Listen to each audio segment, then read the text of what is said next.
Flowerman Wayne DeBey here. It's summertime, and I thought, what happens in summertime? It's 4th of July, and I'd like to show some ideas that might make it easy for you to do some simple arrangements in your home. Part of it starting out with a really great piece of glass. Lots of good reds, there are blues. I love the cobalt blue, that's probably my favorite, but red glass is great as well. It doesn't have to be anything real fancy, and very simply done actually. I'm going to start with a couple of pieces of leather leaf. This is that workhorse of the industry. And if you've ever gotten a floral arrangement, chances are you've seen the leather leaf in it.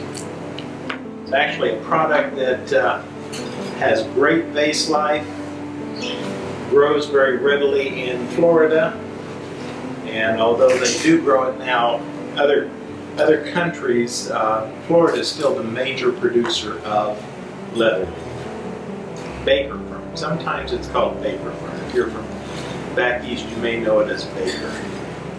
So what I'm trying to do is just make a simple frog. I've used 3 pieces here, and that's really probably all you need to do when you're doing something for your home. You don't need a whole lot of stability to it. You can move it from table to, or sink to table pretty readily. I'm going to grab some simple white spiders. White chrysanthemums are great, have a great vase life, just a fun product to work with. That kind of spiky edge that they have to them. And I'm going to do 3s. I think this is just going to be an arrangement of 3s. Drop it down just a little.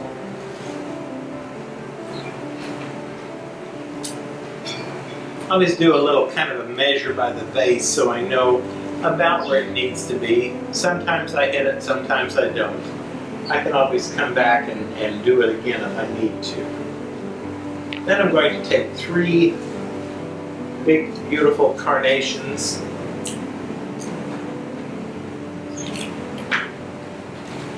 I'm going to come in and do 1 there. I'm going to turn that around a little bit. I clean the nodes, the leaflets along the stem. I do tend to clean those off. It doesn't, I don't know that it's a huge issue, but it just is a neater look on the stem, and it keeps that leaflet foliage from being underwater. And being underwater is always one of those things that we try to avoid with foliage. We don't want it to be underwater so it'll deteriorate.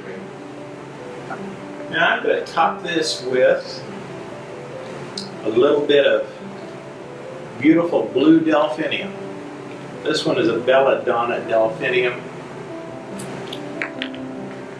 Lots of different delphiniums on the market, but this one is consistently on the market. You can almost always find this deep blue. And it's a great color, especially for the 4th. Some facts that I dug out as I started to prepare for the show this evening was that Congress actually called the 4th of July an unpaid holiday. It was an official federal holiday in 1870, and finally in 1838 Congress made it a paid federal holiday. But it's been a holiday that we've observed since 1870, so that's quite a while.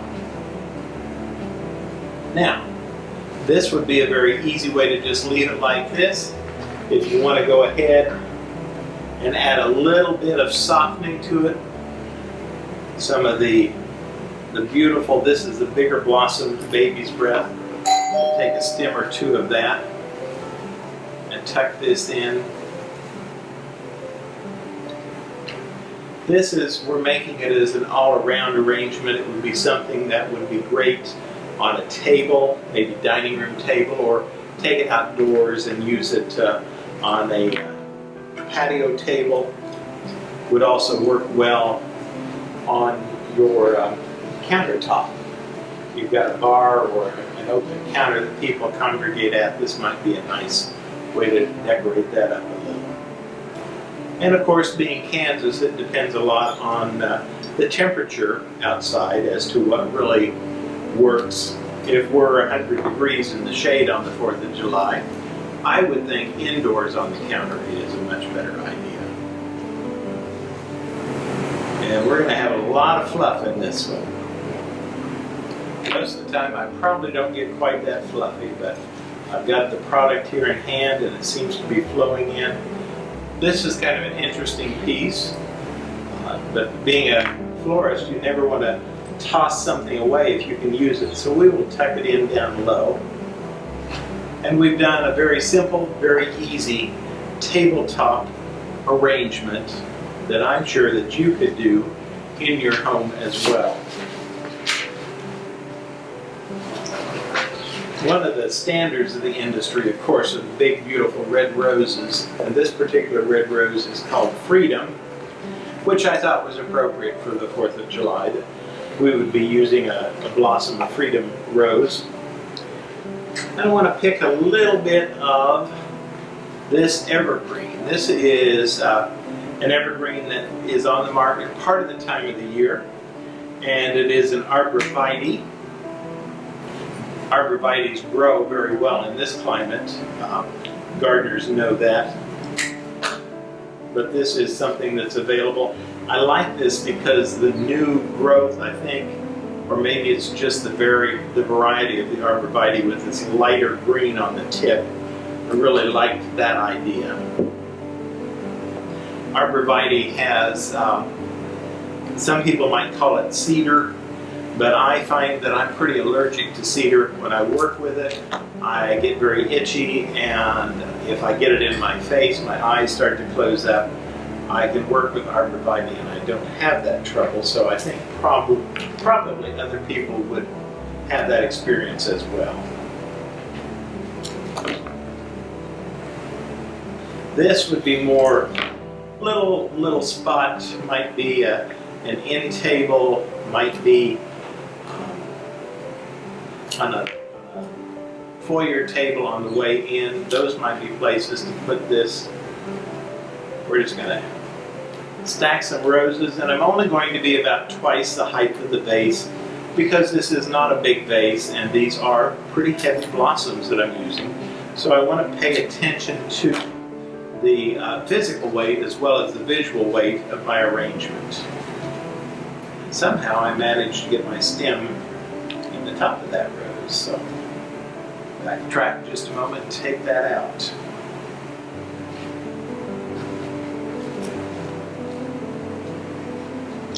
You always want to look at your flowers, and if there are petals that aren't quite right, this one had a little tear in it, and so I plucked it off. You want to leave as much of the natural beauty as you can, but sometimes you just need to clean it up a bit. You don't want to have that going in your vase especially. I want to come in with this maybe. I have this leucodendron. This is a Safari Sunset, and it's a very leathery product, but it's also got a good reddish tone, more of a burgundy. But if you know the color chart, you know that burgundy's really just a red that has had black added to it. And so we're going to put a little bit of that in here. Makes that maybe a little more masculine of a look. So here's a very easy, simple way. Again, I've done threes. I've done 3 leucodendron, or Safari Sunset as that's called, 3 of the Freedom Roses. And I didn't use 3 pieces of arborvitae. I probably had 3 or 4 stems down in there. Now, obviously, a very easy way to decorate for the 4th is to add a flag. How can you be any more 4th of July than to go ahead and tuck a little bit of a flag in? The original flag, the stars were all in a circle, and the reason for that being that was to make all the colonies equal. No one was above or below anyone else. And that was kind of a great sentiment. Obviously, with 50 stars, it would either be a very large circle, and we've got beyond that being up or down from there. So again, quick and easy, simple things for your desk or table. Somewhere up here I have beautiful cobalt blue, and I love cobalt. I have a collection of cobalt that I have at home. Excuse me, I need to get a little water. I think what I want to do here is to do a little different of a technique. I'm going to take, this is a Fatsia japonica, or as it's known in the industry, they call this, the short name is Fat J. And so we'll give it a fresh cut.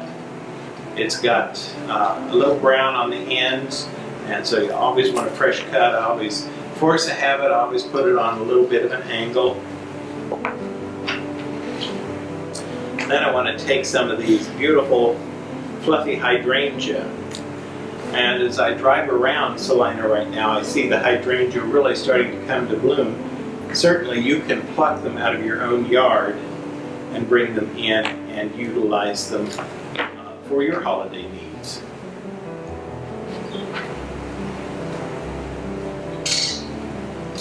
We've had such a lush, wet spring that hydrangea and all of those more summery flowers should come on and be quite lovely this year.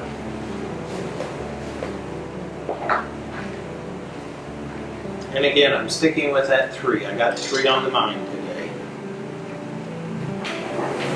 Hydrangea has a very pithy center to it. Once you get through the outside, you pretty well got it made. Sometimes you'll have little bits of little specks on the hydrangea, and it's very easy to come in and just pluck that. Or if you really want to be, you can take your fingernails and get down in and pinch it out.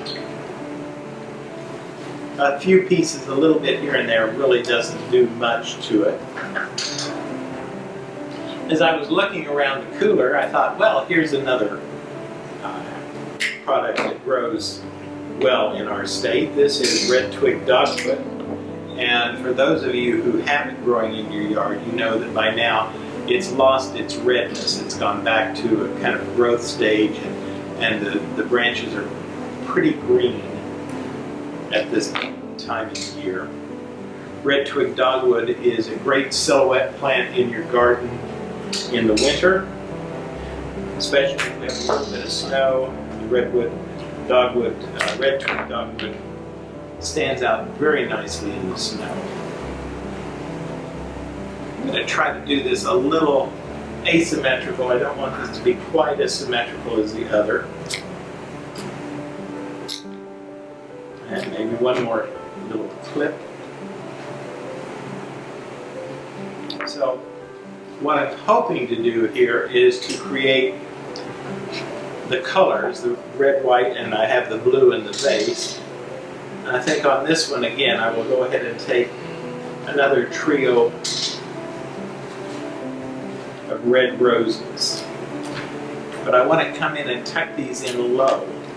I don't really want to, I've got the red twig dogwood, which is jutting up and out, but the floral product itself, I want to keep pretty low and tucked down into this overall surface, if you will.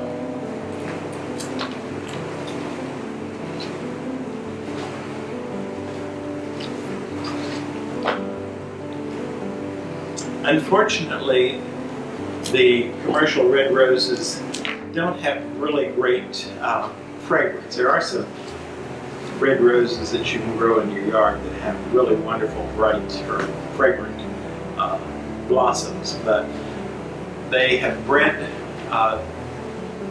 the flowers for other traits, and fragrance lost out, which is always a shame. Slowly they're trying to breed some of that back in. So what do you think about that? Like I said, just pretty simple, pretty quick. I can turn that over just a little bit. Just something that is a little bit different. It's not your standard rose arrangement or hydrangea arrangement. I have brought another garden favorite out tonight to play with, if I can get it.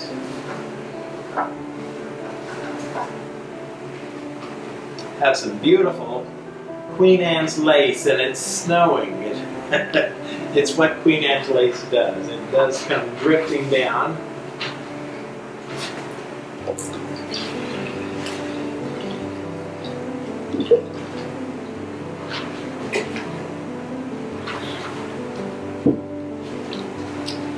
I'm going to use the big aspidistra leaves. This is a plant that our Victorian forefathers would have called cast iron plant.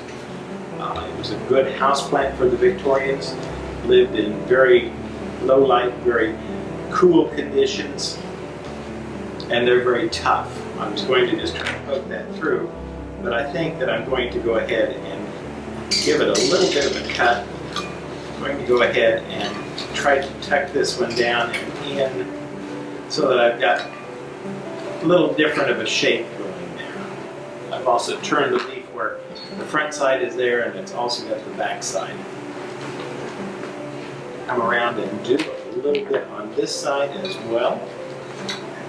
And again, going for a little more asymmetrical of a look.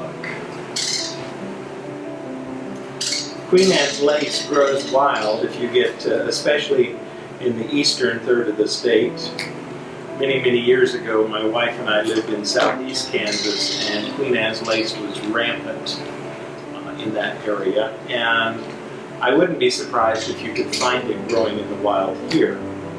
There is a plant that looks much like it, but it's actually, I believe, a water hemlock that a lot of people mistake for Queen Anne's lace in this region.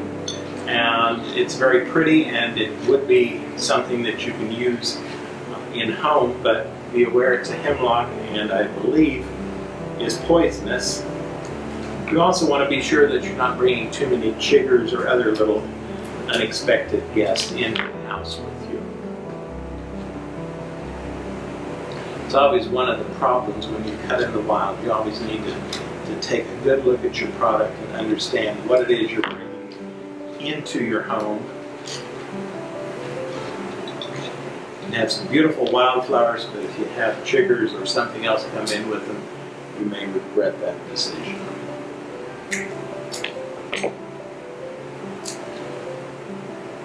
Another thing that I read was that the average age of the signers of the Declaration of the Independence was 45, which in today's age, that is not, it's not very old. Benjamin Franklin was 70 at the time it was signed. He was the oldest, and a gentleman out of South Carolina, Thomas Lynch, was 27 when the Declaration was originally signed.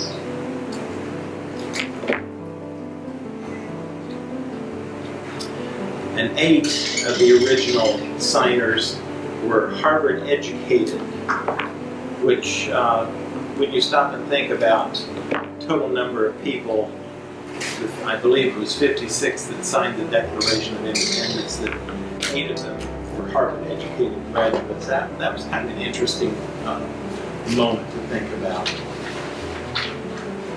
Only 2 signers of the Independence, the Declaration of Independence, went on to be president, and that was John Adams and Thomas Jefferson. I'm going to take the roses, and I'm going to use roses here as well. I'm going to take the thorns off because they're just a little prickly on my hands. So come in. Put a few roses, scatter them in. Again, my greenery is asymmetrical. The flowers are going to be mostly a symmetrical design. 4th of July falls on a Tuesday this year. And so we've had that debate about will we be open Monday for the 4th of July. And that really will be a question that my wife has to address, because I'm going to be at a symposium in Seattle on that date. So I'm out of the loop on that one. AIFD, the American Institute of Floral Designers, has their symposiums in the summer, always around the 4th of July. And this year it is in Seattle. which is an exciting place. I want to see Seattle, especially in the summer when the sun shines and its beauty is fully evident.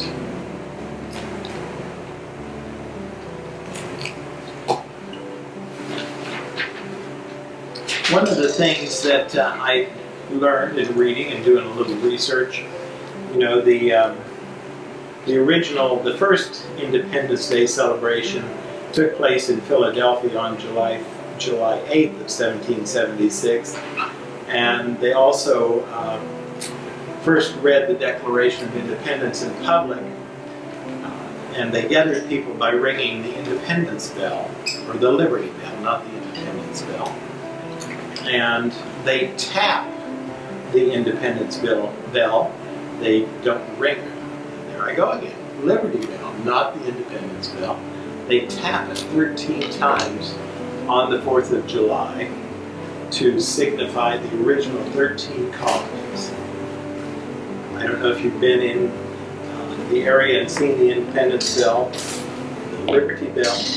Man, I can't get that right. But I thought that was very interesting. I didn't know that they actually still used it as a part of the official celebration.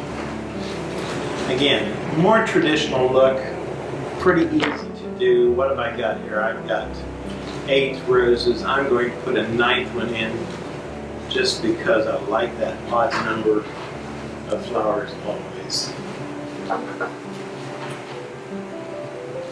Makes it a little easier to design if you're doing something round. If you want to do something that is less symmetrical, certainly you can use different numbers. 4 is kind of a hard number to work with, but it can be one of those things that you do when you're trying to do something maybe a little more aligned than floral.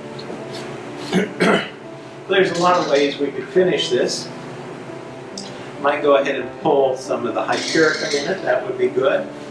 I could see putting a little bit of the Leucadendron, tucking that in, just to add a little textural difference to it.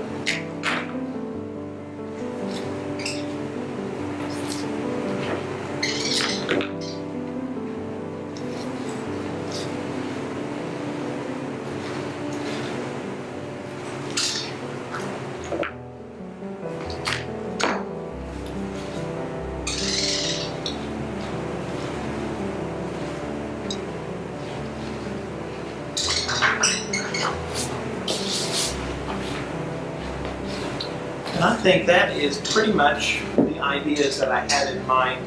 Like I said, 4th of July is kind of a laid-back sort of celebration. It's not something we do a lot of real formal sort of design for. So have some fun, buy a few stems. If you've got things in the yard that work, cut your own out of the yard and bring them into the house or put them on the patio a little closer to where people are so that you can enjoy them. And just relax, have a good time with your family, and remember the meaning of Independence Day, especially in this troubled world that we live in now. I'm DeBey, the Flower Man, and I thank you for watching.